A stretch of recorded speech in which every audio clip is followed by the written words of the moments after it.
Hello दोस्तों, राधे राधे। तो कैसे हो आप लोग? आई हो कि आप लोग अच्छे होंगे और अपना प्रिपरेशन अच्छे से कर रहे होंगे। तो स्वागत है आप लोगों को एक और नई वीडियो में, जिसमें कि हम लोग जीके जीएस के कुछ महत्वपूर्ण प्रश्न करेंगे और उससे संबंधित सारी फैक्ट्स को देखेंगे जो कि एग्जाम में प्रश्न बनते हैं। आप सभी को बता दूं, ये वीडियो जो है, अगर आप किसी भी बिहार एग्जाम्स का प्रिपरेशन कर रहे हैं, जैसे मद निषेध हो गया अभी जो होने वाला है, उसके बाद Bihar police, Bihar SI, Bihar SSC, उन सभी एग्जाम्स के लिए ये वीडियो आप लोगों के लिए काफ़ी बेनिफिशियल होने वाली है। तो आप लोग से रिक्वेस्ट है, पूरी वीडियो देखें, तब पता चल जाएगा कि आप इस वीडियो से क्या सीखे और कितना चीज़ का आप लोग का रिवीजन हुआ। तो अगर आप हमारे चैनल पर नए हैं तो चैनल को सब्सक्राइब कर लीजिएगा और वीडियो पसंद आती है तो वीडियो को लाइक कर दीजिएगा। चलिए हम लोग अपना क्वेश्चन करना स्टार्ट करते हैं। तो पहला क्वेश्चन है हम लोगों का, रामकृष्ण मिशन की स्थापना किसने की थी? रामकृष्ण मिशन की स्थापना किसने की थी? स्वामी दयानंद सरस्वती, स्वामी विवेकानंद, राजा राम मोहन राय या फिर रामकृष्ण परमहंस? तो इसका क्या आंसर हो जाएगा? तो आप सभी को बता दो, वो जो रामकृष्ण मिशन की स्थापना किए थे वो स्वामी विवेकानंद ने किए थे। स्वामी विवेकानंद रामकृष्ण मिशन की स्थापना की थे। अब देखिए, इससे संबंधित और सारी चीजें हम लोग देख लेते हैं। जैसे देखिए, संस्थापक स्वामी विवेकानंद ने अपने गुरु की स्मृति में इसकी शुरुआत की थी। तो ध्यान रखिएगा, स्वामी विवेकानंद अपने गुरु की याद में इसकी शुरुआत की थी और इसकी स्थापना तिथि हो जाएगा 1 मई 1897 को। ठीक ना? इसकी स्थापना किए थे 1 मई 1897 को। अब देखिए, स्वामी विवेकानंद के बारे में हम लोग जान लेते हैं। स्वामी विवेकानंद, इनका बचपन का नाम था नरेंद्र दत्त। ध्यान रखिएगा, स्वामी विवेकानंद के बचपन का नाम नरेंद्र दत्त था। शिकागो धर्म सम्मेलन 1893। देखिए क्या होता है इसमें। तो विवेकानंद ने शिकागो में आयोजित विश्व धर्म संसद में हिंदू धर्म की प्रतिनिधित्व किया और वैश्विक स्तर पर इसकी पहचान बनाई। तो हिंदू धर्म का प्रतिनिधित्व किया था कौन? स्वामी विवेकानंद, जो कि शिकागो में आयोजित विश्व धर्म संसद था। ठीक ना? शिकागो धर्म सम्मेलन जिसे कहा जाता है 1893 में। अब देखिए, राष्ट्रीय युवा दिवस। उनके जन्म दिवस 12 जनवरी को भारत में राष्ट्रीय युवा दिवस के रूप में मनाया जाता है। तो देखिए, इन्हीं के जन्म दिवस पर 12 जनवरी को भारत में राष्ट्रीय युवा दिवस मनाया जाता है। उसके बाद देखिए, इनकी प्रमुख रचनाएं हम लोग देख लेते हैं। काफी बार पूछा जाता है एग्जाम्स में। तो राजयोग, कर्म योग, भक्ति योग, ज्ञान योग, इनकी प्रसिद्ध पुस्तकें हैं। ठीक ना? तो ये भी ध्यान रखिएगा। चलिए, ये वही सेम चीज है। आगे हम लोग देखते हैं। अब देखिए, दयानंद सरस्वती, इन्होंने 1875 में आर्य समाज की स्थापना की और इनका प्रसिद्ध नारा वेदों की ओर लौटता था। देखिए, एक दयानंद सरस्वती है, इनका नाम इन्होंने क्या किया था? तो 1875 में आर्य समाज की स्थापना किया था। ये भी काफी इंपॉर्टेंट है, बार बार पूछा जाता है। आर्य समाज की स्थापना किसने किया था? दयानंद सरस्वती ने। और कब किया था? तो 1875 में। ध्यान रखिएगा, इनका प्रसिद्ध नारा क्या था? तो वेदों की ओर लौटो। ध्यान रखिए, पूछता है कि वेदों की ओर लौटो किनका नारा है? तो स्वामी दयानंद सरस्वती के। उसके बाद देखिए, राजा राम मोहन राय ने क्या किया था? तो इन्हें भारतीय पुनर्जागरण का अग्रदूत कहा जाता है। तो किन्हें भारतीय पुनर्जागरण का अग्रदूत कहा जाता है? तो ये राजा राम मोहन राय को। इन्होंने 1828 में ब्रह्म समाज की स्थापना की और सती प्रथा के उन्मूलन में बड़ी भूमिका निभाई। तो इन्होंने क्या किया था? तो 1828 में ब्रह्म समाज की स्थापना किए थे राजा राम मोहन राय ने और इन्होंने सती प्रथा के उन्मूलन में बड़ी भूमिका निभाई थी। चलिए, नेक्स्ट क्वेश्चन हम लोग का है। नेक्स्ट क्वेश्चन की, जलियांवाला बाग हत्याकांड 1919 में से ठीक पहले कौन सी महत्वपूर्ण घटना घटी थी? जलियांवाला बाग हत्याकांड 1919 से ठीक पहले कौन सी महत्वपूर्ण घटना घटी थी? असहयोग आंदोलन, और बताइएगा। तो रॉलेट एक्ट का पारित होना, साइमन कमीशन का आगमन या फिर मार्लेमिंटो सुधार? तो जलियांवाला बाग हत्याकांड जो हुआ था उससे पहले का बताना है कि कौन सी घटना हुई थी। तो आप सभी को पता होगा, उसी के विरोध में ये सारी चीजें हुआ था। जलियांवाला बाग हत्याकांड तो वो था रॉलेट एक्ट। ठीक ना? रॉलेट एक्ट के बाद ही क्या हुआ था? जलियांवाला बाग हत्याकांड हुआ था। और क्या है कि रॉलेट एक्ट के विरोध में ही आंदोलन किए जा रहे थे, जिसके बाद आंदोलनकारियों को गिरफ्तार किया गया और उसी के विरोध में क्या है कि अमृतसर में जलियांवाला बाग में सब में क्या हुआ था? तो शांति सभा रखी गई थी, जिसमें कि काफी सारे लोग वहां पर जुटे थे और माइकल डायर के द्वारा उन लोगों पर गोलियां चलवा दी जाती है। आप सभी को पता होगा। चलिए, इसके बारे में हम लोग और सारी चीजें जानते हैं। जैसे देखिए, रॉलेट एक्ट जैसा इसे, यह जो मार्च 1919 में आया था। रॉलेट एक्ट कब आया था? तो मार्च 1919 में आया था। इसे अराजक और क्रांतिकारी अपराध अधिनियम भी कहा जाता है। ध्यान रखिएगा, अराजक और क्रांतिकारी अपराध अधिनियम भी कहा जाता है। ब्रिटिश सरकार ने इसे क्रांतिकारियों को बिना मुकदमे जेल में डालने के लिए पारित किया था। तो देखिए, ब्रिटिश सरकार ने इसे क्यों पारित किया था? तो क्रांतिकारियों को बिना मुकदमे में जेल में डालने के लिए पारित किया था। आप सभी को पता ही है। ये जो कानून था, ये न दलील, न वकील, न अपील, ये क्या था?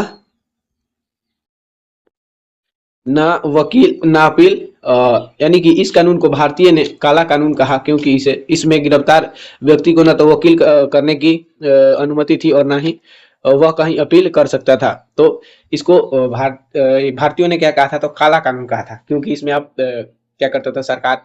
बिना किसी दलील के आपको गिरफ्तार कर लेता था, उसके बाद अपना तो वकील रख सकते थे और ना ही अपील कर सकते थे। तो ये ऐसा कानून था, इसलिए भारतीयों ने इसे काला कानून कहा। अब देखिए हत्याकांड और उसका प्रभाव क्या हुआ था। तो जनरल डायर की क्रूरता। ब्रिगेडियर जनरल REH डायर ने बाग के एकमात्र निकास द्वार को बंद कर निहत्थी भीड़ पर अंधाधुंध गोलियां चलाने का आदेश दिया था। तो ध्यान रखिएगा, वहां पर जो जलियांवाला बाग था वहां पर एक ही दरवाजा था, ठीक। तो उसको बंद करवा कर क्या किया कि डायर ने गोली चलवाने का आदेश दे दिया, जिसके बाद काफी लोगों की मृत्यु हुई थी। इस नरसंहार के विरुद्ध में रविंद्रनाथ टैगोर ने अपनी नाइटहुड की उपाधि और महात्मा गांधी ने कैसर हिंद पद लौटा दिया था। तो इस घटना के बाद पूछता है कि कौन अपना उपाधि लौटाया था। तो ध्यान रखिएगा, रविंद्रनाथ टैगोर ने अपने नाइटहुड की उपाधि लौटा दिया था। और क्या कहते हैं, तो महात्मा गांधी कैसर हिंद पद को लौटा दिया था। उसके बाद देखिए हत्याकांड की जांच के लिए ब्रिटिश सरकार ने हंटर की अध्यक्षता में हंटर कमीशन का गठन किया, जिसमें डायर के कृत्य को केवल एक निर्णय की भूल माना। देखिए इनके द्वारा ब्रिटिशरों के द्वारा क्या किया गया था, तो एक इसकी जांच के लिए कमीशन की स्थापना की गई थी, हंटर कमीशन। और इस कमीशन ने क्या कहा, तो डायर की एक निर्णय का भूल माना, ठीक ना। डायर की इस घटना में जो डायर निर्णय लिया था, बताइए, उसको एक भूल माना। ये इतनी बड़ी घटना को ये लोग भूल मानते थे, समझ जाओ आप लोग। अब देखिए नेक्स्ट क्वेश्चन है हम लोगों का, भारत में व्यवस्थित रूप से भूमि मापन यानी कि गज सिकंदरी की शुरुआत किसने की थी। गज सिकंदरी की शुरुआत किसने की थी? अलाउद्दीन खिलजी, या फिर सिकंदर लोदी, शेर शाह सूरी, या फिर अकबर। तो सिकंदरी गज आप समझ पा रहे होंगे, तो सिकंदर लोदी ने इसकी शुरुआत की थी, सिकंदर लोदी। आप देखिए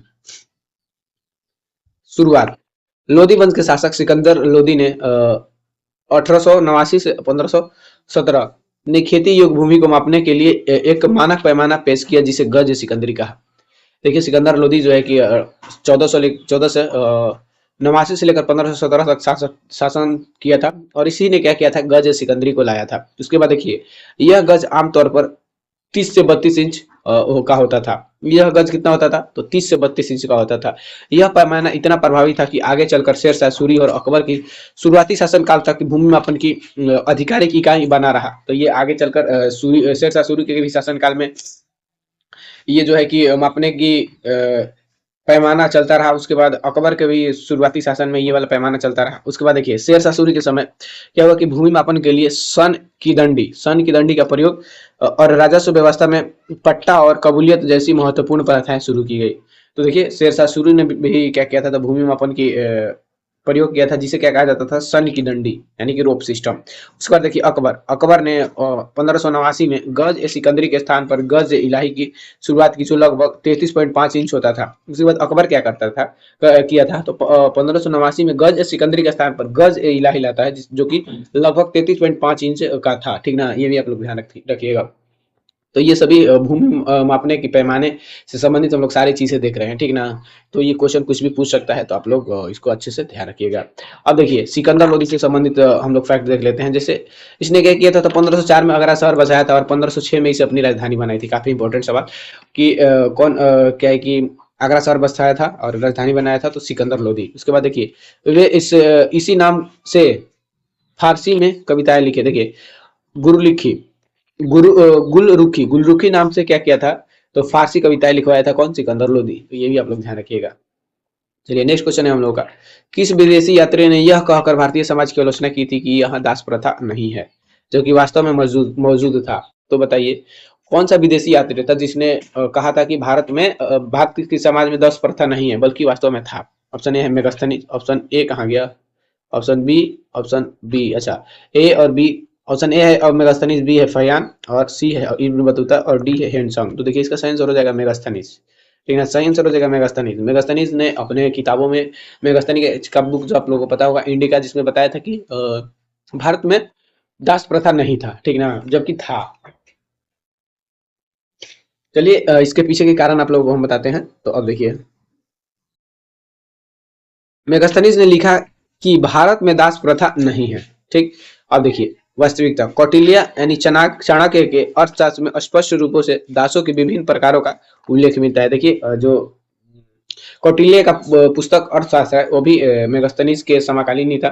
तो इसमें भारत के दासों का विभिन्न प्रकारों का वर्णन है, लेकिन मेगास्थनीज के बुक में क्या बताया गया कि भारत में दास प्रथा नहीं थी। अब देखिए गलती का कारण, ऐसा माना जाता है कि यूनानी समाज में दासों की स्थिति बहुत ही दयनीय थी, जबकि भारत में दासों के साथ मानवीय व्यवहार किया जाता था। इस अंतर के कारण मेगास्थनीज भारतीय दासों को पहचान नहीं पाया और उन्हें स्वतंत्र मान लिया। तो देखिए क्या हुआ था, तो मेगास्थनीज जो कि एक यूनानी यात्री था, तो यूनान में क्या था कि दासों का एक दयनीय स्थिति, मतलब कि उन लोगों के साथ बहुत बुरा ही व्यवहार किया जाता था। उसी प्रकार उसने जब भारत आया तो देखा कि मतलब दास लोगों के साथ मानवीय व्यवहार किया जा रहा है, तो उस अंतर को ये समझ नहीं पाया। ये सोचा कि ये स्वतंत्र आदमी है, ये लोग दास नहीं है, ठीक। तो जब इनके तरफ के, जैसे कि यूनान में दास का जो था स्थिति अलग थी और भारत में अलग थी, तो इसको ये अंतर नहीं कर पाया था। इस कारण इसने अपने बुक में बता दिया कि यहाँ पर दास प्रथा नहीं है। अब देखिए वह यूनानी शासक सेलुकस, ये कि हमें स्थानीय से जुड़े महत्वपूर्ण तथ्य। तो यह यूनानी शासक सेलुकस निकेटर का राजदूत था, जो चंद्रगुप्त मौर्य के दरबार में आया था। ठीक, कौन था मेगास्थनीज? तो सेल्यूकस निकेटर का राजदूत था। काफी इंपॉर्टेंट सवाल ये भी है। और ये चंद्रगुप्त मौर्य के दरबार में आया था। उसकी पुस्तक का नाम इंडिका है, जो मौर्यकालीन प्रशासन और समाज को समझने का सबसे महत्वपूर्ण विदेशी स्रोत है। तो देखिए इसके बुक में क्या है, तो मौर्यकालीन प्रशासन और समाज के बारे में वर्णित है इसमें, इंडिका में। अब देखिए समाज का वर्गीकरण, उसने भारतीय समाज को 7 श्रेणी यानी कि दार्शनिक, किसान, शिकारी, शिल्पी, योद्धा, निरीक्षक और सभासद, इन 7 श्रेणियों में विभाजित किया था भारत के समाज को। कौन? तो मेगास्थनीज। अब देखिए पाटलिपुत्र का प्रशासन, उसने पाटलिपुत्र के नगर प्रशासन के लिए 6 समितियां, प्रत्येक में 5 सदस्य का उल्लेख किया था। तो ये अपनी किताब में पाटलिपुत्र नगर के प्रशासन का भी उल्लेख किया है। तो ये भी क्वेश्चन पूछा जाता है कि कौन से बुक में पाटलिपुत्र के प्रशासन का वर्णन है, तो ध्यान रखें मेगास्थनीज के पुस्तक में। चलिए नेक्स्ट क्वेश्चन पे हम लोग आते हैं। नेक्स्ट क्वेश्चन है अखबार अल जमान। अखबार अल जमान के लेखक कौन है? अखबार अल जमान के लेखक कौन है? अबुल फजल, अल मसूदी, अल बरूनी या फिर फिरदौसी? देखिए अखबार अल जमान के लेखक आप लोग ध्यान रखिएगा अल मसूदी है, ठीक ना, अल मसूदी, अल मसूदी। अब आइए अल मसूदी के बारे में हम जानते हैं। अल मसूदी, अल मसूदी एक प्रसिद्ध अरब भूगोल वेता, इतिहासकार और यात्री था। ध्यान रखिएगा ये कहाँ का था, तो अरब का था, ठीक। और यह भूगोल वेता और इतिहासकार दोनों था। इन्हें अरब का हेरोडोट्स कहा जाता है। अल मसूदी को कहा जाता है, तो अरब का हेरोडोट्स कहा जाता है।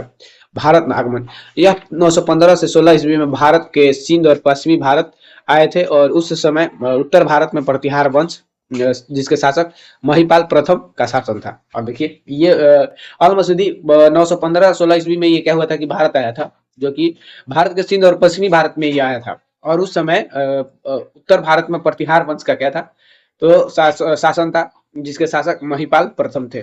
अब देखिए अखबार अल जमान, इस पुस्तक का पूरा नाम अक्सर अखबार अल जमान माना जाता है, जिसमें उन्होंने विश्व इतिहास और भूगोल का वर्णन किया है। तो ध्यान रखिएगा इस पुस्तक में क्या है, तो विश्व इतिहास और भूगोल का वर्णन है।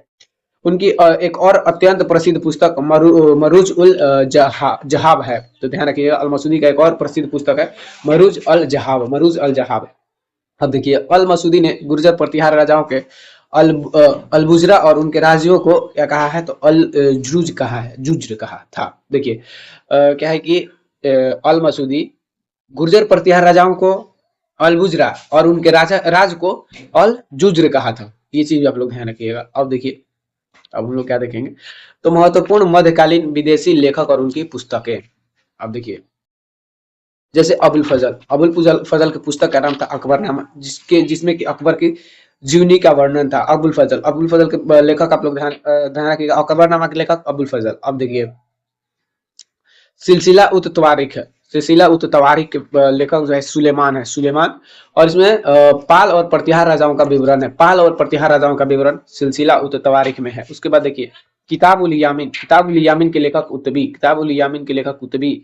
महमूद गजनवी के इतिहास का वर्णन, इसमें क्या है, तो महमूद गजनवी के इतिहास का वर्णन है। उसके बाद है अमीर खुसरो ख्वाइसिन उल फतूह के लेखक, खजाइन उल फतूह के लेखक कौन है, तो अमीर खुसरो है। अलाउद्दीन खिलजी के विजयों का वर्णन है इसमें, अलाउद्दीन खिलजी के विजयों का वर्णन है इसमें, ध्यान रखिएगा। अब चलिए नेक्स्ट क्वेश्चन है हम लोगों का कि स्कंदगुप्त के जूनागढ़ अभिलेख, स्कंदगुप्त के जूनागढ़ शिलालेख से मुख्य रूप से किसकी जानकारी मिलती है? सती प्रथा, का प्रथम साक्ष्य, सुदर्शन झील का पुनरुद्धार, हुनों पर विजय और नालंदा विश्वविद्यालय की स्थापना।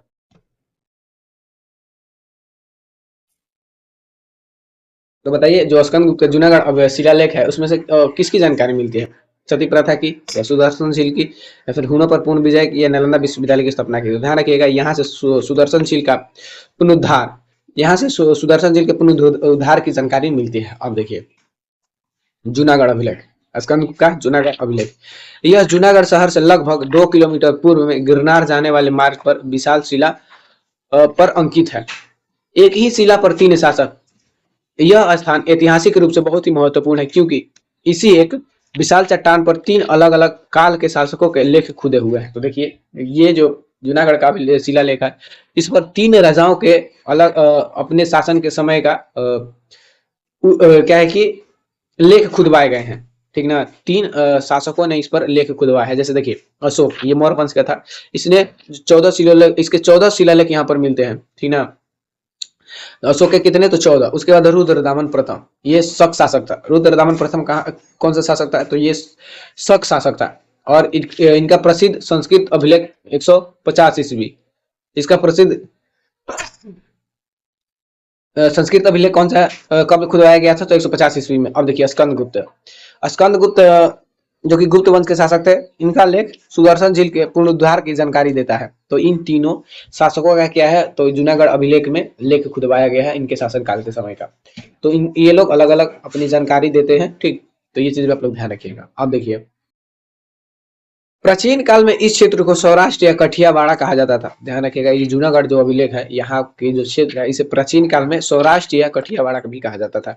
तो कहीं कहीं क्वेश्चन आ जाता है, तो ध्यान रखिएगा, सौराष्ट्र और कठियावाड़ा जूनागढ़ अभिलेख के पहले कहा जाता था। उसके बाद देखिए, यह अभिलेख स्कंदगुप्त के शासन काल के पहले वर्ष 455 से 656 ईस्वी की जानकारी देता है। ध्यान रखिएगा, स्कंदगुप्त के पहले शासनकाल के पहले वर्ष का भी जानकारी देता है। उसके बाद देखिए, सुदर्शन झील का इतिहास। इस अभिलेख से पता चलता है कि भारी वर्षा के कारण सुदर्शन झील का बांध टूट गया था और स्कंदगुप्त की प्रांतीय गवर्नर गुप्ता प्रणदत्त के पुत्र चक्रपालित ने इस बांध का पुनर्निर्माण करवाया था। तो इसमें इस सुदर्शन झील के बारे में ये सारी चीजें यहाँ से प्राप्त होती है। उसके बाद देखिए, हुनों पर विजय। इस अभिलेख में स्कंदगुप्त द्वारा मच्छरों यानी कि मलेच्छों यानी कि हुनों को पराजित करने का भी उल्लेख मिलता है। तो ये चीज भी आप लोग ध्यान रखिएगा। अब देखिए, नेक्स्ट क्वेश्चन है, नेक्स्ट क्वेश्चन है, अभी सुदर्शन झील के बारे में हम लोग जाते हैं। तो इस झील का निर्माण इनके गवर्नर चंद्रगुप्त मौर्य के गवर्नर पुष्यगुप्त ने करवाया था। ध्यान रखिएगा, सुदर्शन झील का निर्माण कौन कराया था? तो चंद्रगुप्त मौर्य के गवर्नर पुष्यगुप्त ने करवाया था। इनके गवर्नर तुषास्प ने सिंचाई के लिए इस झील से नहरें निकलवाई थी। तो ध्यान रखिएगा, तुषास्प इस झील से क्या निकलवाया था? तो नहरें निकलवाया था। रुद्रदामन प्रथम जो शक शासक था, भारी वर्षा से बांध टूटने पर अपने व्यक्तिगत कोष से बिना बेगार यानी कि बिजली लिए मरम्मत करवाई, और इसका वर्णन रुद्रदामन के प्रसिद्ध गिरनार या जूनागढ़ अभिलेख में है। स्कंदगुप्त झील का अंतिम ज्ञात पुनरुद्धार इनके काल में हुआ था। अब देखिए, स्कंदगुप्त उन्हें कर्मादित्य और शिक्रादित्य के नाम से भी जाना जाता है। स्कंदगुप्त को किस किस नाम से जाना जाता है? तो कर्मादित्य और शक्रादित्य के नाम से भी जाना जाता है। अंतिम महान गुप्त सम्राट, इन्हें गुप्त वंश का अंतिम शक्तिशाली शासक माना जाता है, जिन्होंने हुनों के आक्रमण से भारत की रक्षा की थी। तो स्कंदगुप्त कौन थे? तो ये गुप्त वंश के अंतिम शासक भी थे। ठीक है, अंतिम शक्तिशाली शासक। ठीक है, अंतिम शक्तिशाली शासक भी कौन थे? स्कंदगुप्त थे। तो ये जूनागढ़ अभिलेख से संबंधित सारी चीजें थी। उसके बाद स्कंदगुप्त से संबंधित सारी चीजें थी। आप लोग इन सारी चीजों को ध्यान रखिएगा, इसी सबसे प्रश्न बनते हैं। अब देखिए, नेक्स्ट क्वेश्चन है हम लोगों का, 1916 के प्रसिद्ध लखनऊ समझौते पर किनके बीच हस्ताक्षर हुए थे? 1916 के जो लखनऊ समझौता हुआ था 1916 में, इनमें क्या होता है कि इस समझौते में किनके बीच हस्ताक्षर हुआ था? महात्मा गांधी और डॉक्टर अंबेडकर के बीच, या भारतीय राष्ट्रीय कांग्रेस और मुस्लिम लीग के बीच, नरम दल और गरम दल के बीच, या स्वराज पार्टी और ब्रिटिश सरकार के बीच? तो आप सभी को बता दूं, इस समझौते में क्या हुआ था कि भारतीय राष्ट्रीय कांग्रेस और मुस्लिम लीग के बीच हस्ताक्षर हुए थे। ठीक ना, आइए इसके बारे में हम लोग अच्छे से जानते हैं। ठीक ना, लखनऊ समझौता से काफी सारे प्रश्न बनते हैं, तो इसके सारी चीजें को आप लोग ध्यान रखिएगा। यह ऐतिहासिक समझौता भारतीय राष्ट्रीय कांग्रेस और मुस्लिम लीग के बीच हुआ था, और इस समझौते के मुख्य वास्तुकार बाल गंगाधर तिलक, जो कांग्रेस की ओर से ये नेतृत्व किए थे, बाल गंगाधर तिलक, और मोहम्मद अली जिन्ना ये लीग की ओर से थे। और सरोजनी नायडू ने इस कारण जिन्ना को हिंदू मुस्लिम एकता का राजदूत कहा था। तो ध्यान रखिएगा, इसमें क्या हुआ था कि हस्ताक्षर कौन कौन किया था, तो कांग्रेस की ओर से बाल गंगाधर तिलक और मुस्लिम लीग की तरफ से मोहम्मद अली जिन्ना। और इसी कारण सरोजिनी नायडू ने क्या कहा था, सरोजिनी नायडू ने कहा था कि जिन्ना हिंदू मुस्लिम एकता का राजदूत है, ठीक ना। उसका देखिए अधिवेशन की अध्यक्षता 1916 के इस संयुक्त लखनऊ अधिवेशन की अध्यक्षता उदारवादी नेता अंबिका चरण मजूमदार ने किया था। तो जो लखनऊ अधिवेशन हुआ था कांग्रेस का, इसकी अध्यक्षता देखिए ध्यान रखिएगा, क्योंकि ये लखनऊ समझौता इतना इंपॉर्टेंट हो जाता है, तो इसके अध्यक्ष को भी ध्यान रखना इंपॉर्टेंट है। तो आप लोग ध्यान रखिएगा, अंबिका चरण मजूमदार इसके अध्यक्षता किए थे। दोनों दलों ने ब्रिटिश सरकार के सामने संवैधानिक सुधारों की साझा मांगे रखने की फैसला किया। तो ध्यान रखिएगा, इसी में ब्रिटिश सरकार के सामने इन दोनों दलों ने संवैधानिक सुधारों की सजा मांगे रखने का फैसला किया। उसके बाद देखिए 1907 में सूरत अधिवेशन में हुए विभाजन 9 साल बाद एनी बेसेंट और तिलक के प्रयासों से दोनों गुट फिर से एक हो गए। जो 1907 में गरम दल का विभाजन हुआ था, वो लोग भी लखनऊ समझौता 1916 जब हुआ था, तो उसमें ये लोग एक हो जाते हैं। किसके प्रयास से, तो एनी बेसेंट और तिलक के प्रयास से। उसके बाद देखिए समझौते और प्रमुख शर्तें, समझौते की प्रमुख शर्तें और परिणाम। तो इसमें क्या शर्त रखे गए थे और उसका क्या परिणाम निकला, उसके बारे में हम लोग जानेंगे।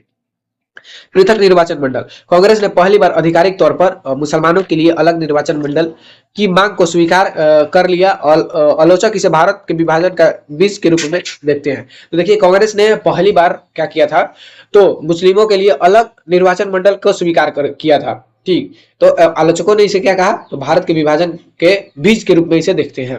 ब्रिटिश सरकार से युद्ध के बाद भारत के लिए स्वशासन की मांग की गई। ब्रिटिश सरकार से युद्ध के बाद क्या किया गया, तो स्वशासन, भारत में स्वशासन की मांग की गई इसमें। उसके बाद देखिए मदन मोहन मालवीय का विरोध, मदन मोहन मालवीय ने कांग्रेस द्वारा सांप्रदायिक आधार पर निर्वाचन को स्वीकार करने पर कड़ा विरोध किया। तो ध्यान रखिएगा, ये सांप्रदायिक आधार पर निर्वाचन को स्वीकार करने के लिए कांग्रेस को, जो कि मुस्लिमों के लिए ये था, उसका कड़ा विरोध कौन किया था, तो मदन मोहन मालवीय ने। ये चीज आप लोग ध्यान रखना है। चलिए नेक्स्ट क्वेश्चन पे आते हैं हम लोग। तो नेक्स्ट क्वेश्चन है, भारत में किस राज्य की तटीय सीमा सबसे लंबी है? भारत में किस राज्य की तटीय सीमा सबसे लंबी है? आंध्र प्रदेश, तमिलनाडु, महाराष्ट्र या फिर गुजरात? बताइए, काफी इजी सवाल है। इसका सही आंसर हो जाएगा गुजरात है, ठीक ना। सही आंसर हो जाएगा गुजरात। गुजरात का तटीय सीमा सबसे अधिक है। देखिए शीर्ष तटीय राज्य गुजरात सबसे लंबा, उसके बाद आंध्र प्रदेश, और ये दक्षिण भारत की सबसे लंबी तटीय सीमा है। आंध्र प्रदेश ध्यान रखिएगा, दक्षिण भारत की सबसे लंबी तटीय सीमा है, और गुजरात जो है कि सबसे लंबी तटीय सीमा इसका है। उसके बाद तमिलनाडु, महाराष्ट्र, केरल। सबसे छोटा ध्यान रखिएगा, सबसे छोटा जो है ये गोवा का हो जाएगा। सबसे छोटा गोवा का, यहाँ पर लिखा भी है। सबसे छोटी तटीय सीमा भारत के राज्यों में गोवा की तटीय सीमा सबसे छोटी है, लगभग 101 किलोमीटर तक।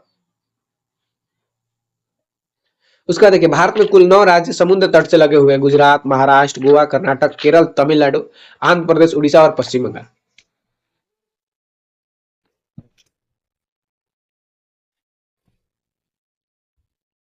तो ये 9 राज्य क्या है कि भारत के तटीय राज्य हैं, ठीक ना।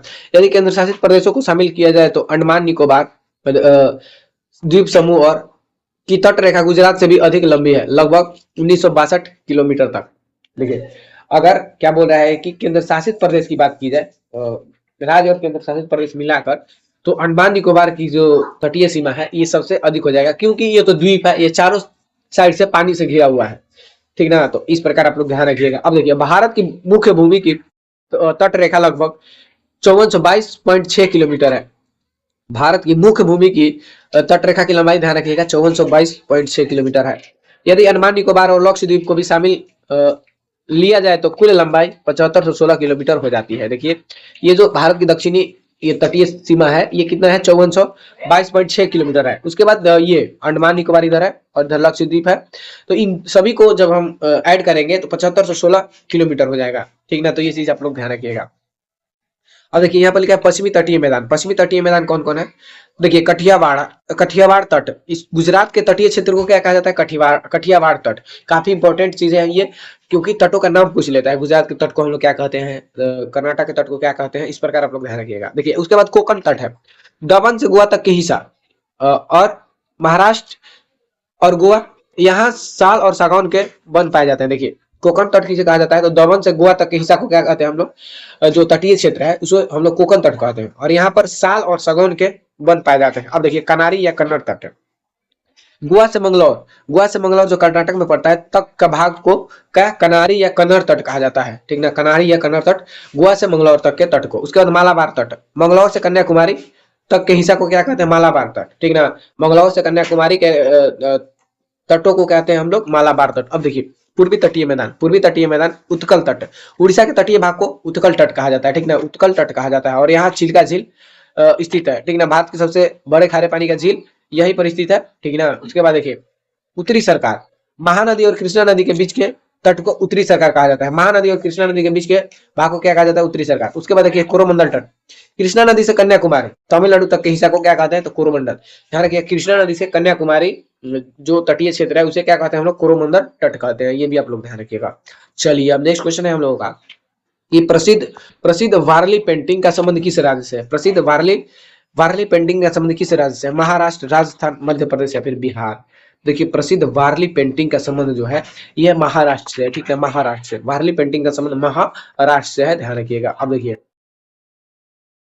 मधुबनी पेंटिंग, सभी पेंटिंग को हम लोग देख लेते हैं जो बार बार एग्जाम में प्रश्न पूछे जाते हैं, जिससे देखिए मधुबनी पेंटिंग बिहार मिथिला क्षेत्र से है। ये चावल के घोल और प्राकृतिक रंगों का प्रयोग इसमें किया जाता है। मधुबनी पेंटिंग में क्या है, तो चावल के घोल और प्राकृतिक रंगों का प्रयोग किया जाता है। वारली ये महाराष्ट्र का पेंटिंग है और ये आदिवासी कला ज्यामितीय आकार जैसे त्रिभुज वृत्त का उपयोग इसमें किया जाता है। उसके बाद देखिए पटचित्र, पटचित्र जो है उड़ीसा का है, इसमें कपड़े पर भगवान जगन्नाथ का चित्र बनाया जाता है। पटचित्र क्या है, तो उड़ीसा का है ये पेंटिंग, और इसमें कपड़े पर भगवान जगन्नाथ का चित्र बनाया जाता है। कलमकारी ये आंध्र प्रदेश का है और इसमें हाथ से बनी कलम और सूती कपड़े पर पेंटिंग किया जाता है। उसके बाद देखिए तंजौर, तंजौर जो है ये तमिलनाडु का पेंटिंग है, इसमें सोने की परत और कीमती पत्थरों का काम इसमें यूज किया जाता है। उसके बाद देखिए फड़, फड़ जो है ये फड़ जो है ये राजस्थान का पेंटिंग है और इसमें कपड़े के लंबे स्क्रॉल पर लोक गाथाओं का चित्रण किया जाता है। अब देखिए थांका, थांका जो है ये सिक्किम और लद्दाख का पेंटिंग है, इसमें रेशम के कपड़े पर बौद्ध धर्म से संबंधित चीजें का अंकन किया जाता है। उसके बाद देखिए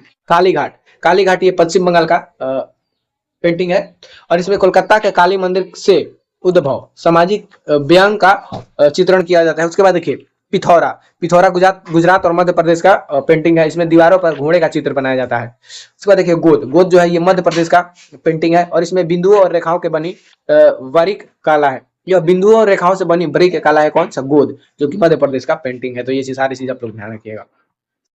नेक्स्ट क्वेश्चन है हम लोग का, गोलकुंडा के कुतुब शाही राजवंश की स्थापना किसने की थी, गोलकुंडा के कुतुब शाही राजवंश की स्थापना किसने की थी, आदिल शाह, कुली कुतुब शाह, इब्राहिम लोदी, निजाम उल मुल्क।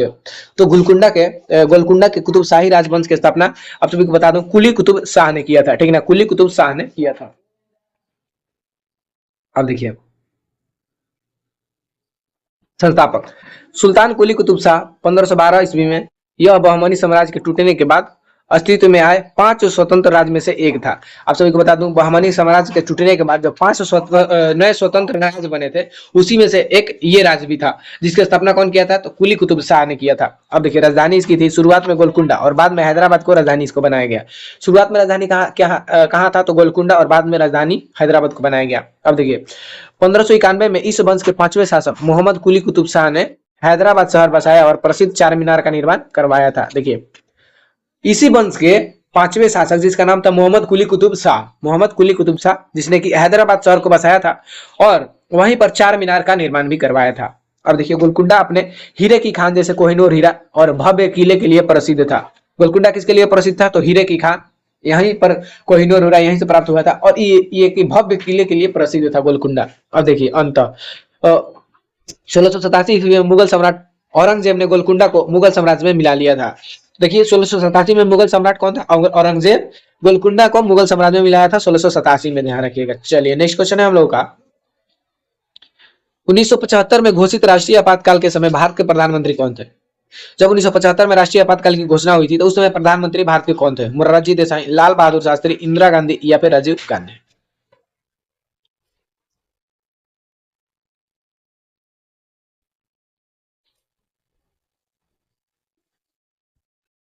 तो इसका सही आंसर हो जाएगा इंदिरा गांधी, ठीक ना। 1975 में जब राष्ट्रीय आपातकाल की घोषणा की गई थी उस समय प्रधानमंत्री इंदिरा गांधी थे।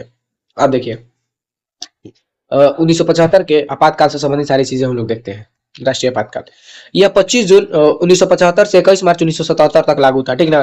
25 जून से 1975 से लेकर 21 मार्च 1977 तक कुल 21 महीने के लिए राष्ट्रीय आपातकाल घोषित किया गया था। अब देखिए, घोषणा करने वाले राष्ट्रपति, आप सभी को पता ही होगा राष्ट्रीय आपातकाल की घोषणा कौन करता है, तो राष्ट्रपति करता है। तो उस समय राष्ट्रपति फखरुल अली अहमद थे। इन्होंने प्रधानमंत्री इंदिरा गांधी की सलाह पर हस्ताक्षर किए थे। ठीक, तो ये चीज आप लोग ध्यान रखिएगा। संविधान का अनुच्छेद 352 के तहत आंतरिक अशांति के आधार पर लगाया गया था।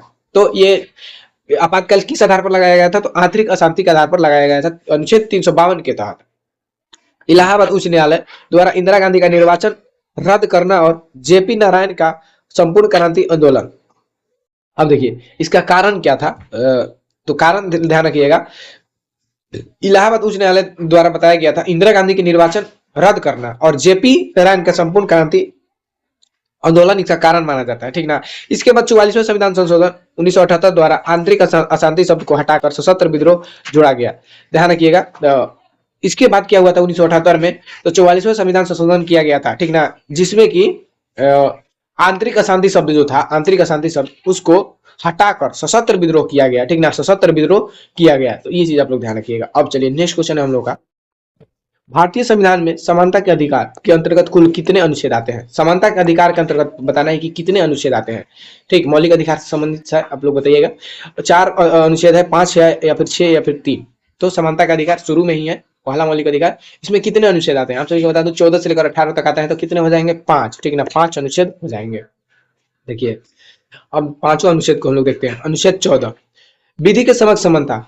अनुच्छेद 14 क्या है, तो विधि के समक्ष समानता, यानी कि कानून के सामने सब बराबर है और कानून सबका समान संरक्षण करेगा। अनुच्छेद 15 क्या है, तो धर्म, मूल वंश, जाति, लिंग या जन्म स्थान के आधार पर भेदभाव निषेध। यानी कि अनुच्छेद 15 कहता है कि धर्म, मूल वंश, जाति, लिंग या जन्म स्थान के आधार पर किसी के साथ भेदभाव नहीं किया जाएगा। अनुच्छेद 16, लोक नियोजन में अवसर की समानता, यानी कि सरकारी नौकरियों में सभी को समान अवसर दिए जाएंगे।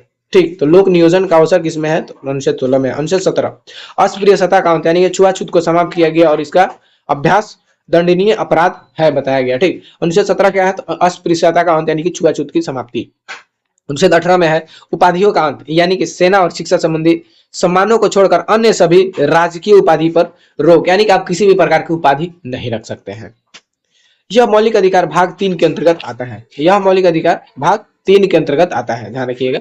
समानता का अधिकार ये मौलिक अधिकार है, आप सभी को पता ही होगा, और ये भाग 3 में मौलिक अधिकार का वर्णन है। अब आप सभी को बता दूं, भाग 3 को भारत का मैग्ना कार्टा कहा जाता है। ठीक ना, भारतीय संविधान का मैग्ना कार्टा भाग 3 को ही कहा जाता है। इसमें कुल 6 प्रकार की अधिकार की मौलिक अधिकार है, जिसमें पहले मूल संविधान में 7 प्रकार का मौलिक अधिकार था। उसके बाद 44वां संविधान संशोधन 1978 द्वारा क्या किया गया, तो ये 7वां मौलिक अधिकार जो कि संपत्ति का अधिकार था, उसको विधि का अधिकार बना दिया गया। ठीक, ये चीज भी आप लोग ध्यान रखिएगा। चलिए नेक्स्ट क्वेश्चन है हम लोग का।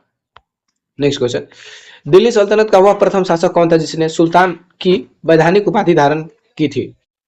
दिल्ली सल्तनत का वह प्रथम शासक कौन था जिसने सुल्तान की वैधानिक उपाधि धारण की थी। आप सभी को पता ही होगा, दिल्ली सल्तनत के जो संस्थापक था, जो कि गुलाम वंश का पहले स्थापना हुआ था दिल्ली सल्तनत पर, तो उसका संस्थापक था, क्या बोलते हैं उसको, कुतुबुद्दीन ऐबक। ठीक, कुतुबुद्दीन ऐबक। वो खुद को सुल्तान नहीं माना था। ठीक, उसके बाद कौन शासक बनता है, तो आप सभी को बता दो, इल्तुतमिश। ठीक ना, इल्तुतमिश के बाद शासक बनता है। तो वही क्या है कि दिल्ली को इसने क्या किया था, कुतुबुद्दीन ऐबक ये लाहौर को राजधानी बनाया था, लेकिन कुतुबुद्दीन ऐबक ने दिल्ली को राजधानी बनाया है। इसलिए दिल्ली सल्तनत का वास्तविक संस्थापक इसी को माना जाता है, इल्तुतमिश को, और इसने सबसे पहले सुल्तान की उपाधि धारण किया था। ध्यान रखिएगा। चलिए आइए इसके बारे में हम लोग जानते हैं। तो 1229 ईस्वी में इल्तुतमिश ने बगदाद के खलीफा से खिलअत यानी कि सम्मान पत्र प्राप्त कर सुल्तान की वैधानिक उपाधि धारण की, और ऐसा करने वाला वह दिल्ली का पहला शासक था, जैसा कि मैं आप लोगों को बताया, वास्तविक संस्थापक। इल्तुतमिश को ही दिल्ली सल्तनत का वास्तविक संस्थापक माना जाता है, क्योंकि उसने राजधानी को लाहौर से दिल्ली स्थानांतरित किया था, जैसा कि मैंने बताया। अब देखिए, इसके द्वारा किए गए प्रमुख कार्य, एकता प्रणाली, भूमि सुधार और सेना प्रबंधन के लिए एकता व्यवस्था की शुरुआत इल्तुतमिश ने ही किया था। इसे एकता, इसे इल्तुतमिश, ध्यान रखिएगा। अब देखिए, तुर्क ए चिहलगानी यानी कि 40 शक्तिशाली तुर्क गुलामों का एक दल बनाया था, कौन, तो इल्तुतमिश ने। मुद्रा, शुद्ध अरबी सिक्के चलाए, चांदी का टक्का और तांबे का जीतल। ठीक, इसने क्या किया था, तो अरबी सिक्का चलवाया था, जो कि चांदी का टक्का और तांबे का जीतल कहा जाता था, तांबे के सिक्के को जीतल। अब देखिए, कुतुब मीनार, कुतुब मीनार ऐबक द्वारा शुरू किए गए और कुतुब मीनार निर्माण को इल्तुतमिश ने ही पूरा करवाया था। देखिए, कुतुब मीनार का निर्माण कार्य किसने शुरू किया था, तो कुतुबुद्दीन ऐबक, लेकिन इसको पूरा करवाया था इल्तुतमिश। और देखिए, कुतुबुद्दीन ऐबक दिल्ली सल्तनत का संस्थापक 1206 में इसकी स्थापना करता है, और लेकिन सुल्तान के बजाय सिपहसालार या मलिक की पदवी ही रखी, ठीक ना। ये अपने आप को सुल्तान नहीं घोषित किया था, ठीक। तो इसीलिए दिल्ली सल्तनत का वास्तविक संस्थापक इल्तुतमिश को माना जाता है, आप लोग ध्यान रखिएगा। चलिए नेक्स्ट क्वेश्चन है, प्रसिद्ध नर्तकी अम्रपाली का संबंध किस प्राचीन नगर से था? आप लोग बताइए। जो अम्रपाली थी, एक ये नर्तकी थी, आप लोग इसके सुंदरता के बारे में सुने होंगे, काफी सुंदर थी। तो ये किस नगर से संबंधित है ये बताना है। पाटलिपुत्रा, वैशाली। और सभी को बता दो अम्रपाली जो थी ये वैशाली से संबंधित है, ठीक ना। ये वैशाली से संबंधित थी। अब आइए अम्रपाली और वैशाली। अम्रपाली पश्चिम भारत में बज्जी महाजनपद की राजधानी वैशाली की प्रसिद्ध नगर वधु यानी कि राज नर्तकी थी। वह अपनी सुंदरता और कला के लिए पूरे भारत में विख्यात थी। देखिए ये इतना सुंदर थी अम्रपाली कि इसको हर कोई अपना बोल सकते हैं कि पत्नी बनाना चाहता था, ठीक ना। ये इतना सुंदर थी। तो पूरे राज्य मिलकर ये फैसला लिया कि इसका शादी नहीं होगा, इसको पूरे नगर का वधु यानी कि नगर वधु घोषित कर दिया जाता है। तो आप सभी को बता दूं ये ऐसा, ये बताइए अमरपाली जो थी ये किसी का पत्नी नहीं बन पाई। इसका ये कारण था इसकी सुंदरता, ठीक। इसकी सुंदरता के कारण ये किसी की बहू या पत्नी नहीं बन पाई थी, इसको नगर वधु घोषित कर दिया गया था।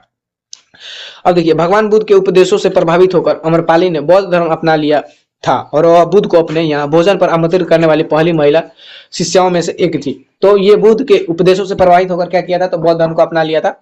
और देखिए बुद्ध को भोजन के लिए आमंत्रित करने वाली ये पहली महिला थी, ये भी आप लोग ध्यान रखिएगा। भिक्षुणी। अंततः उसने अपनी सारी संपत्ति और आम्रवन यानी कि आम का बाग बौद्ध संघ को दान कर दिया और स्वयं एक बौद्ध भिक्षुणी बन गई, ठीक। तो ये अमरपाली ऐसे की थी। उसके बाद देखिए अमरपाली का उल्लेख प्राचीन पाली ग्रंथों और बौद्ध साहित्यों में प्रमुखता से मिलता है। तो ये सारी अमरपाली से संबंधित चीजें थी, ठीक। इसे प्रश्न बनेगा तो आगे से आप लोग को छूटेगा नहीं, ध्यान रखिएगा। कौन सी फसल भारत में लगभग पूरे साल यानी कि तीनों ऋतुओं में उगाई जा सकती है, ठीक। बताना है कि भारत में कौन सा ऐसा फसल है जो तीनों ऋतुओं में उगाई जा सकती है। गेहूं, मक्का, सरसों या फिर तरबूज। तो ध्यान रखिएगा मक्का जो है ये भारत में तीनों ऋतुओं में उगाई जा सकती है, ठीक ना। आप सभी को पता होगा मक्का, मक्का का जो कॉर्न है सालों में मिलता है और इसकी खेती सालों होती है। अब देखिए यह एक ऐसी बहुमुखी फसल है जिसे अनुकूल जलवायु परिस्थितियों के कारण भारत में खरीफ, रबी और जायद तीनों ऋतुओं में उगाया जाता है, और इसे अनाजों की रानी भी कहा जाता है। ध्यान रखिएगा मक्का को अनाजों की रानी भी कहा जाता है। अब देखिए फसल चक्र। खरीफ है जून जुलाई में बुआई और अक्टूबर नवंबर में कटाई। ध्यान रखिएगा खरीफ फसल की बुआई कब होती है, तो जून जुलाई में, और कटाई होती है अक्टूबर नवंबर में। उदाहरण देखिए धान, मक्का, कपास, मूंगफली, ठीक ना। धान, मक्का, कपास, मूंगफली ये खरीफ फसल के उदाहरण है। उसके बाद देखिए रबी फसल अक्टूबर नवंबर में बुआई और मार्च अप्रैल में कटाई की जाती है। उदाहरण गेहूं, सरसों, चना, जौ, ठीक ना। रबी फसल की बुआई अक्टूबर नवंबर में और कटाई मार्च अप्रैल में होती है। उदाहरण गेहूं, सरसों और चना हो जाएगा। जायद मार्च जून में इसकी बुआई होती है, और देखिए मार्च से जून ये जो जायद फसल है ये मार्च जून से इसका खेती, और क्योंकि ये क्या है कि ये सारी सब्जी वाला फसल है, जैसे तरबूज, खरबूजा, ककड़ी, चारा, ठीक ना। इसकी बुआई कटाई उतना नहीं, मतलब कि बुआई होता है और कुछ दिन बाद ये फल देने लगता है, ठीक। तो इस कारण ये आप लोग ध्यान रखिएगा ये गर्मियों के मौसम में ये फसल उगाई जाती है। अब देखिए नेक्स्ट क्वेश्चन है हम लोग का कथकली। कथकली शास्त्रीय नृत्य का संबंध किस राज्य से है? कथकली शास्त्रीय नृत्य का संबंध किस राज्य से है? तमिलनाडु, केरल, आंध्र प्रदेश, कर्नाटक। तो कथकली शास्त्रीय नृत्य का संबंध बताइए किस राज्य से है? तो आप सभी को पता होगा केरल से है, ठीक ना। कथकली शास्त्रीय नृत्य का संबंध केरल से है। अब देखिए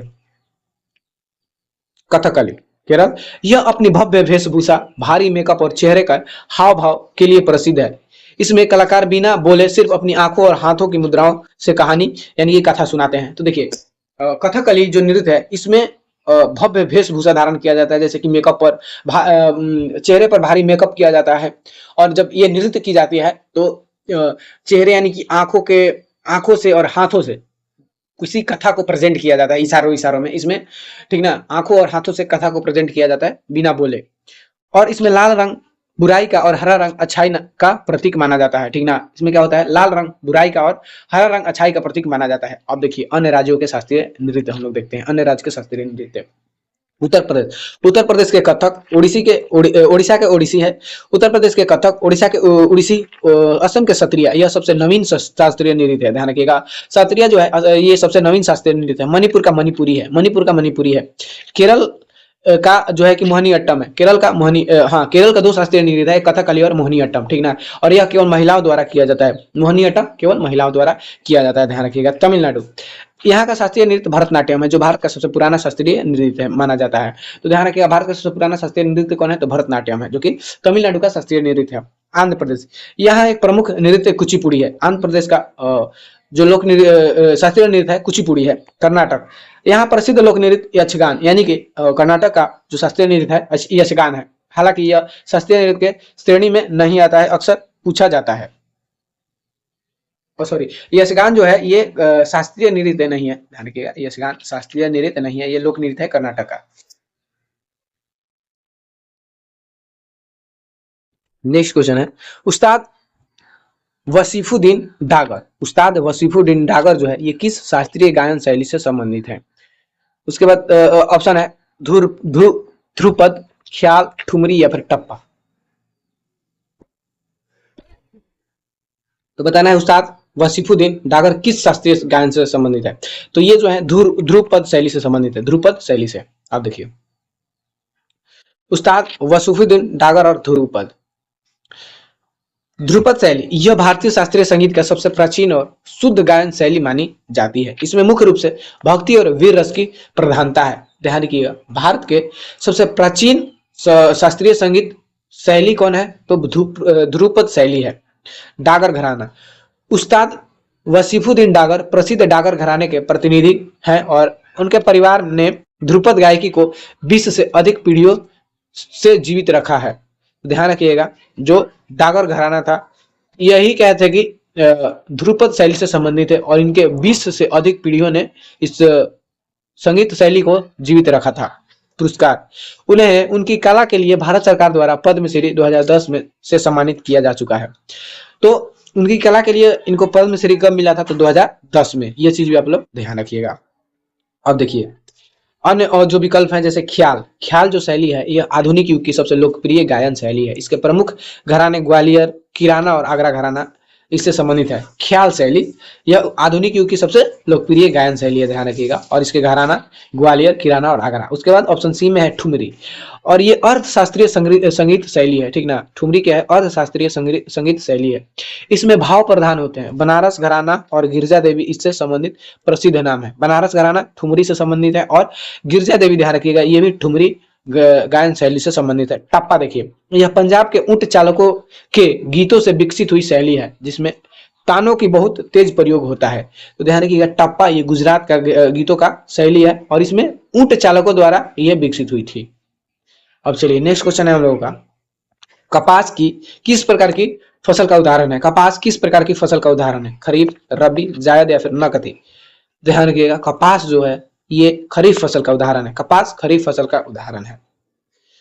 अब देखिए, फसल का प्रकार, कपास मुख्य रूप से एक खरीफ फसल है जिसकी बुआई मानसून के शुरू होने यानी कि जून जुलाई पर की जाती है। खरीफ फसल की बुआई आप सभी को पता होगा जून जुलाई में की जाती है। अब देखिए, मिट्टी, इसकी खेती के लिए काली मिट्टी सबसे उपयुक्त मानी जाती है, जिसे रेगुर मिट्टी या कपासी मृदा भी कहा जाता है। इसमें जल धारण करने की क्षमता अधिक होती है। तो ध्यान रखिएगा, कपास की खेती के लिए सबसे उपयुक्त मिट्टी काली मिट्टी को माना जाता है, जिसे कि रेगुर मिट्टी या फिर कपासी मृदा भी कहा जाता है।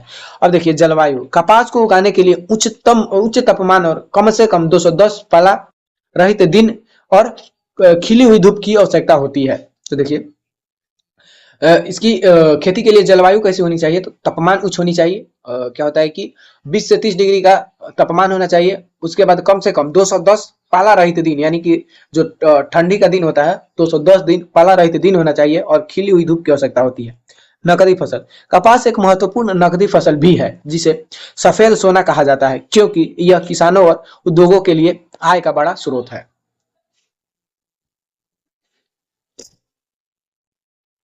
भारत में गुजरात कपास का सबसे बड़ा उत्पादक राज्य है। इसके बाद महाराष्ट्र और तेलंगाना का स्थान है। तो देखिए, भारत में सबसे ज्यादा गुजरात में कपास की खेती होती है, उसके बाद महाराष्ट्र और तेलंगाना।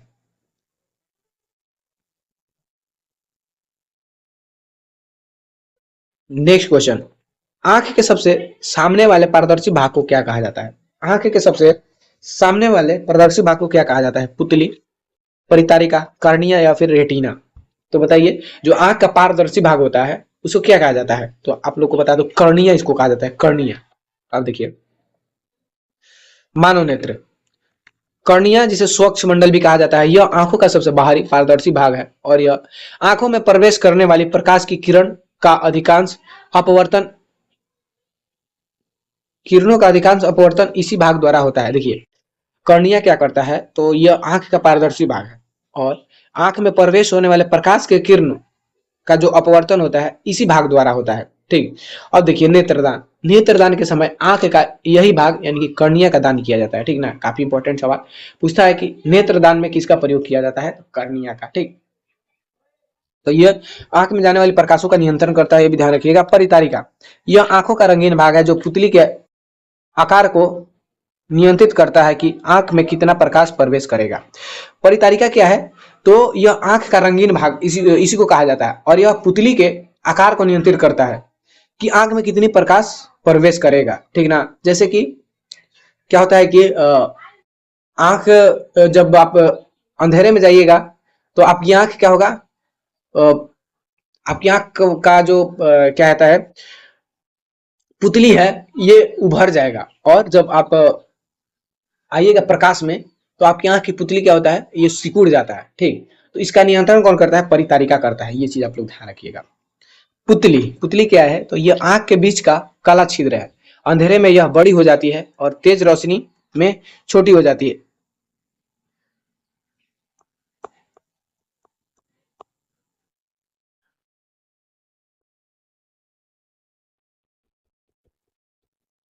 नेक्स्ट है परितारिका, यह आंखों का रंगीन भाग होता है। ठीक, जो पुतली के आकार को नियंत्रित करता है और आंख में कितना प्रकाश प्रवेश करेगा। ठीक ना, देखिए परितारिका क्या करता है, तो यह रंगीन का भाग है और यह रंगीन भाग है, आंख का रंगीन भाग, और यह पुतली के आकार को नियंत्रित करता है। ठीक, यह पुतली के आकार को नियंत्रित करता है।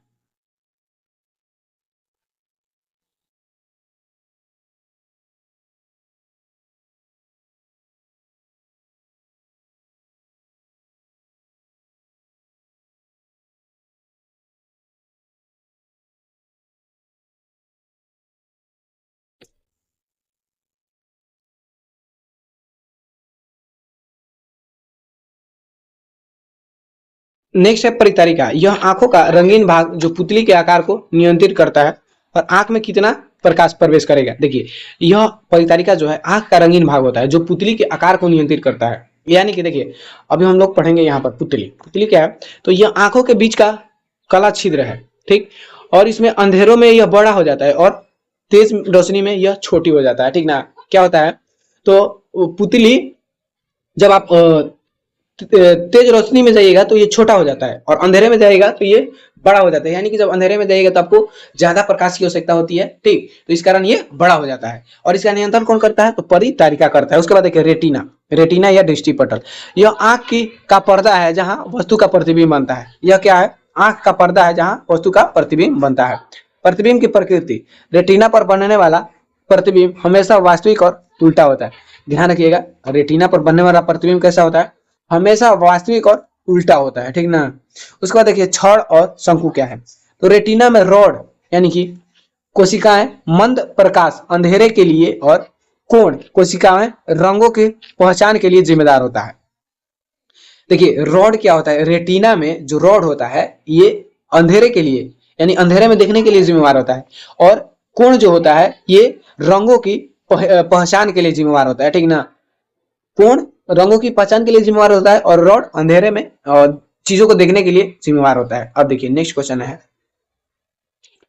मानव शरीर में निषेचन की क्रिया कहाँ संपन्न होती है? मानव शरीर में निषेचन की क्रिया कहाँ संपन्न होती है? गर्भाशय, डिंब वाहिनी जिसे कि फिलिपियन ट्यूब कहा जाता है, या फिर ओवरी यानी कि अंडाशय में, या फिर योनि मार्ग में।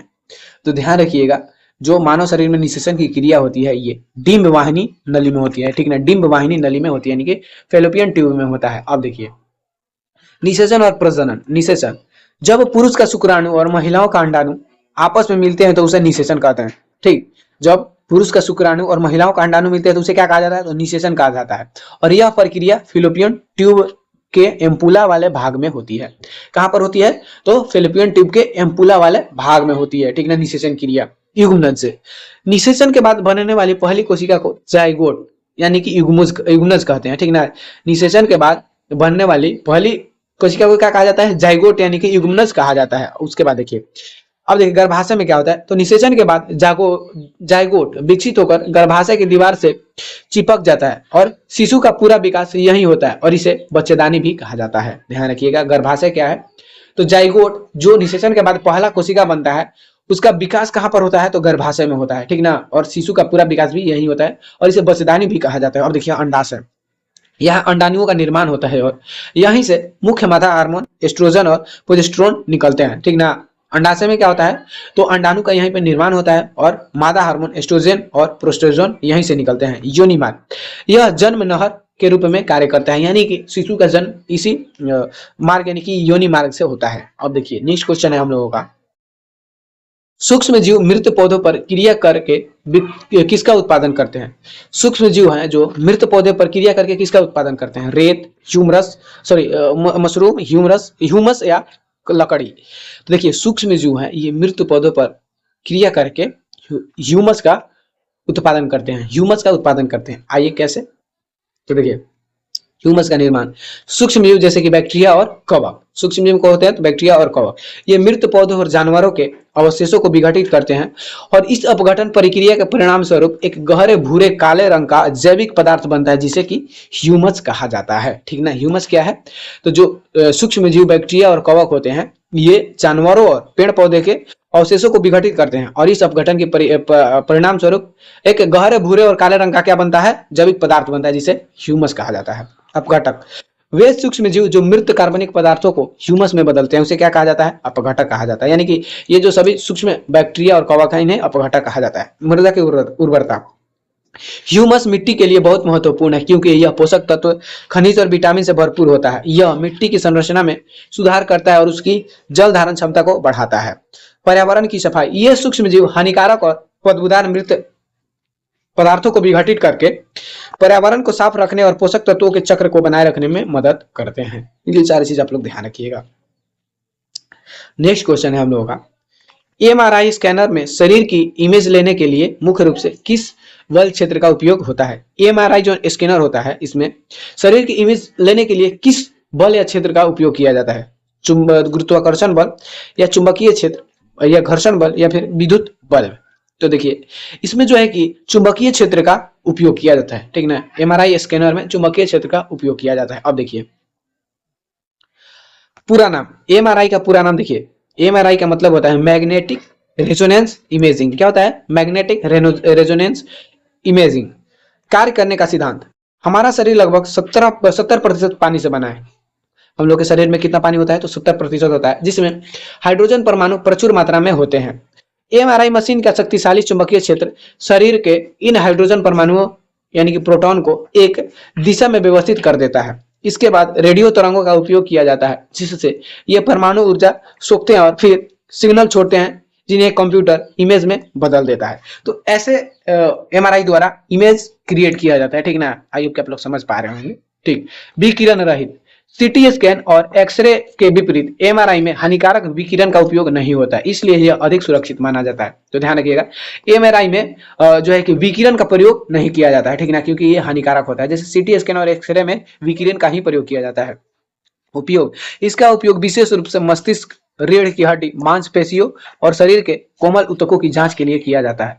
इसका उपयोग कहाँ किया जाता है? तो मस्तिष्क, रीढ़ की हड्डी, मांसपेशियों और शरीर के कोमल ऊतकों की जांच के लिए किया जाता है। सावधानी, शक्तिशाली चुंबक होने के कारण जिन मरीजों के शरीर में पेसमेकर यानी कि धातु के इम्प्लांट या रॉड होते हैं उनका एमआरआई करना खतरनाक हो सकता है, ठीक। तो देखिए चुंबक के शक्तिशाली होने के कारण क्या होता है? जिनके शरीर में पेसमेकर लगे होते हैं, ठीक ना, जैसे धातु के इम्प्लांट या रॉड होते हैं, उनका एमआरआई करना खतरनाक होता है।